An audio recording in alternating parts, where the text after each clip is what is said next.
Bonjour ou bonsoir et bienvenue sur cette capsule.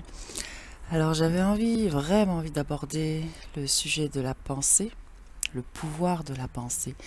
J'écoutais une interview hier de je ne sais plus qui et il racontait un tas de conneries comme on l'entend souvent autour du pouvoir de la pensée, de la puissance qu'a la pensée, du fait que la pensée pourrait guérir. Enfin bref, la pensée était très mise sur un piédestal.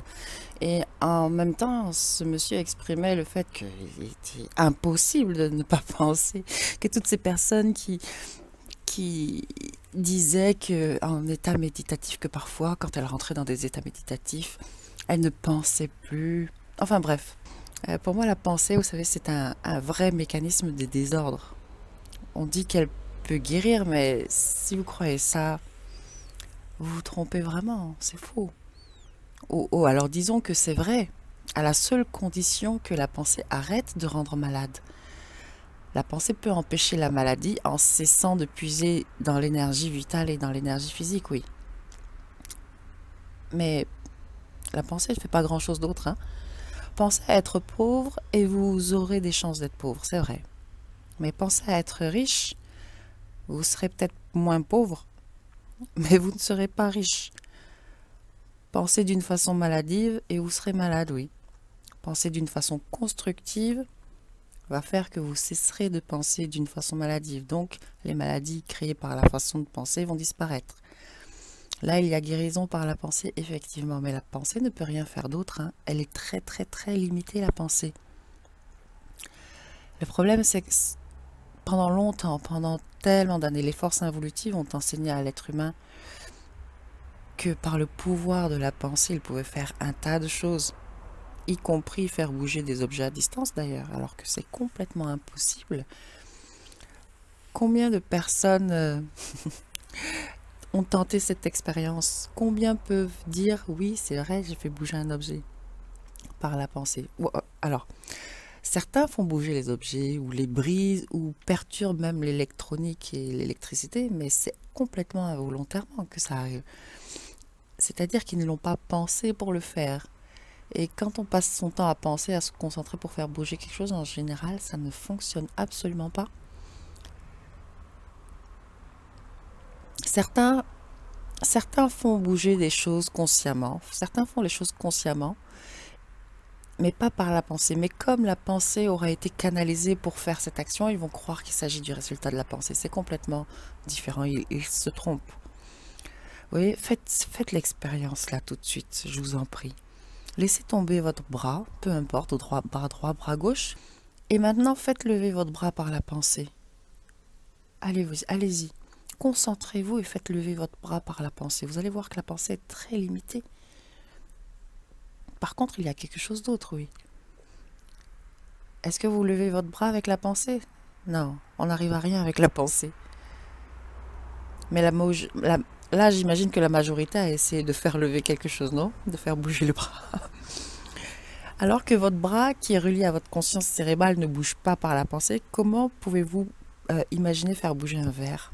Allez-y, concentrez-vous plus pour faire bouger votre bras. Arrêtez maintenant. Et maintenant, levez le bras. Là, c'est autre chose, non? Est-ce que vous pouvez imaginer un corps qui est relié à la faculté d'être contrôlé par la pensée? Ça serait pas du tout viable, hein? Vous devriez penser à faire battre le cœur, à respirer, à sécréter des hormones, à faire circuler le sang, et à tout. Vous ne pourriez plus avoir de réflexe dans un cadre manipulé par la pensée. Parce que vous devriez penser avant de réagir, c'est juste pas possible, la pensée est trop lente pour ça. Le corps, il mourrait rapidement, hein, s'il devait être régi par la pensée. Donc on vous lance quelque chose et vous devez penser avant de réagir. Non, vous allez vous prendre le truc dans la figure. Si vous jouez au ping-pong, si vous faites du sport, pensez donc à vos coups de ping-pong avant de jouer. Vous pensez que c'est possible? Ou si vous pratiquez un art martial, vous pensez que vous allez perdre du temps à penser? Non. Il y a quelque chose d'autre chez l'homme. Et cette chose s'appelle l'instantanéité. Et c'est cette instantanéité qui permet de vivre, qui permet de jouer, de faire du sport ou de rester intégralement en vie. Ce n'est pas votre pensée qui fait quoi que ce soit. Absolument pas. La pensée, Elle ne fait que accumuler les choses vécues par l'instantanéité. L'instantanéité du corps physique, du corps vital, du corps astral, du corps mental. La pensée, elle accumule tout ça et ensuite elle médite dessus. Elle dit, ah oui, j'ai fait ceci, j'ai fait cela. Waouh, quel beau coup! Mais la pensée, elle n'a rien fait du tout. Qui est-ce qui l'a fait le beau coup? c'est, c'est cette énergie instantanée qui vous anime. Ce n'est absolument pas la pensée. Elle ne fait que jouir du coup. Oui, ouais, super, quel beau coup j'ai fait là. Vous savez, être, c'est être capable d'être vivant. Et ne pas être, c'est être mort. Ou alors, c'est se soumettre à ce qui ne vit plus, à la pensée. La vie, elle n'est réelle que dans un laps de temps intemporel, vous savez. Et ce laps de temps intemporel, il porte le nom très idiot de instantanéité. Je dis idiot parce que rien que pour le dire, il faut déjà 2 secondes. Donc ça n'a rien à voir avec l'instantanéité. Mais il n'y a que dans ce laps de temps-là qu'il y a la vie. Si vous apprenez à découvrir chez vous ce qui est instantané, la chose, l'énergie, la puissance, le pouvoir, appelez-le comme vous voulez, ce qui vous permet de prendre quelque chose, de le lancer, de le rattraper, eh bien, juste ça, déjà, c'est bien. Bon, médicalement parlant, on va parler de coordination, hein. Coordination avec ci, ça, mais il y a des personnes qui ne sont pas capables de ça. Lorsque je pense et que j'attrape, et je dis la pensée a un pouvoir, non. Ça, c'est un problème. C'est même ça le problème. Parce que lorsqu'on pense et qu'en même temps l'énergie qui nous habite, donc qui vit en nous, quand cette énergie permet une action, la pensée, qui est le phénomène réflectif de l'ego, s'imagine que c'est grâce à elle. Mais elle n'a rien fait du tout, la pensée, et elle ne fera jamais rien, la pensée. Il y a quelque chose chez l'être humain qui, par instinct de survie, peut s'exprimer. Il y a quelque chose qui est autorisé par la mémoire à vivre. Parce que si cette énergie ne pouvait pas s'exprimer, le corps mourrait. Et si cette énergie ne pouvait plus s'exprimer, l'ego, lui, ne pourrait plus accumuler de mémoire sur mémoire pour se donner l'impression qu'il sait. Donc pour se rassurer. Cette énergie, on peut appeler-la comme vous voulez vraiment. Une énergie intentionnelle, en tout cas, d'intention de vie. Et c'est la seule énergie qui permet à l'être humain d'exister, à l'être humain d'être. Sachez que quand vous pensez pour régler un problème, vous essayez de régler le problème à partir de votre expérience, de vos mémoires. Et plus un être humain va avoir d'expérience dans un domaine, plus il va se sentir sécure dans ce domaine. Ce qui limite fortement sa possibilité d'évolution, parce que du coup, s'il est sécure dans un domaine quelconque ou dans un système de croyances, eh bien, il fuit tout le reste. Il ne s'ouvre plus à tout le reste, ou alors il se sent tellement, oui, ou alors il va se sentir tellement dans une insécurité grande qu'il va vraiment souffrir et ça va empêcher son évolution. La sécurité par la pensée ou par l'expérience fait que l'on refuse forcément d'avoir d'autres formes d'expérience. Donc c'est très très limitant. Mais il y a quelque chose, comme je vous disais, d'intelligent chez l'humain. Et je ne parle pas d'intellect, je ne parle pas de choses reliées à la pensée, c'est-à-dire à la mémoire, parce que vous ne pouvez pas penser, vous ne pouvez penser qu'à partir de vos mémoires. C'est pourquoi la pensée est morte, c'est la mémoire. Ce n'est pas quelque chose de vivant. C'est inexistentiel en fait dans le fait d'être, dans l'instant présent. Donc si vous oubliez toutes vos mémoires, vous ne pouvez plus penser, mais vous allez agir dans le vivant, comme un bébé qui vient de naître. Oublier les mémoires, c'est peut-être un grand mot.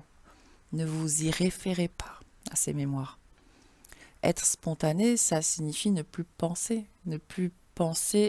tout en étant alerte, attentif à tout ce qui se passe autour, tout en étant disponible à la vie. C'est ça être vivant, être spontané, être là, maintenant. Regardez, je vous donne un exemple entre une personne qui va se référer à sa pensée et une personne qui ne va pas s'y référer. On va mettre ces deux personnes en forêt, sans boussole ni carte. Elles vont devoir se débrouiller. Eh bien, je peux vous assurer que la personne, le penseur, il va vite paniquer. parce que dans ses références mémorielles, il ne va pas trouver comment agir dans un contexte inconnu, puisque ses mémoires, ses références vont pouvoir lui servir dans un contexte connu. Mais s'il se retrouve dans un contexte inconnu, il va paniquer, il va pas savoir quoi faire, il va réfléchir, il va essayer de voir s'il reconnaît les endroits où il est passé, tel arbre, telle branche, tel sentier. Et il va vite paniquer, il va se poser, il va pleurer, il va paniquer. Celui qui ne pense pas, le non-penseur, il va pas paniquer lui. Il va se mettre à l'écoute de tout. Il va ressentir chaque vibration et il va se diriger de façon intuitive, de façon intelligente, j'ai envie de dire vraiment. Sans crainte de se tromper, il va savoir où aller parce qu'à ce moment-là, il sera sans penser. Il ne sera pas en train de se référer à ses mémoires, à son expérience, mais il sera attaché à la vie, au vivant. Et la vie dirige vers la vie. Donc à ce moment-là, il va pouvoir savoir où se diriger parce qu'il sera dans une intelligence spontanée, active, donc dans un savoir spontané, instantané, c'est-à-dire un savoir qui lui permet de savoir tout de suite ce qu'il doit savoir. Mais le souci, vraiment comme je le redis, c'est que l'homme a été instruit qu'il était médiocre. Il était soumis à sa pensée et ça a été vrai pendant des milliers, voire des millions d'années. Et comme il était soumis à sa pensée, il a pu être programmé et collectivisé et on a pu décider pour lui. Parce qu'il ne pouvait pas penser s'en sortir puisqu'il jamais il n'a appris qu'il pouvait s'en sortir. Mais quand on commence à se dire « Ah, c'est vrai, je peux être libre !» Et bien finalement, la tyrannie tombe. En tout cas, c'est le début de la fin de la tyrannie. Mais tant que l'être humain n'a pas l'idée qu'il peut s'en sortir, eh bien, il reste dedans.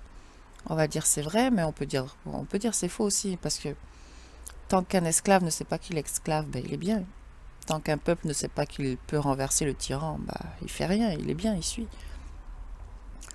Donc tant qu'on ne dit pas à l'être humain qu'il peut s'en sortir, se sortir de tous ces mécanismes de souffrance et de soumission, liés à la pensée notamment, eh bien il restera dedans à continuer de penser et de se poser tout un tas de questions autour de sa pensée. Mais l'être humain, il peut échapper, et il va échapper à ce phénomène de la pensée. Il va arriver à exprimer la vie, l'instantanéité. Donc le savoir instantané, celui qui fait que il va savoir exactement ce qu'il a besoin de savoir au moment où il a besoin de le savoir. Bien, c'était un petit partage autour de la pensée. Il y aurait tellement à dire autour de la pensée. Je vous invite à regarder la vidéo complète sur la pensée et ses mécanismes. Si vous ne l'avez pas fait, elle peut vous apporter quelques clés importantes. Ceci dit, de temps en temps, j'aborderai le sujet. Je vous souhaite une belle journée ou une belle soirée. Je vous dis à très bientôt. Au revoir.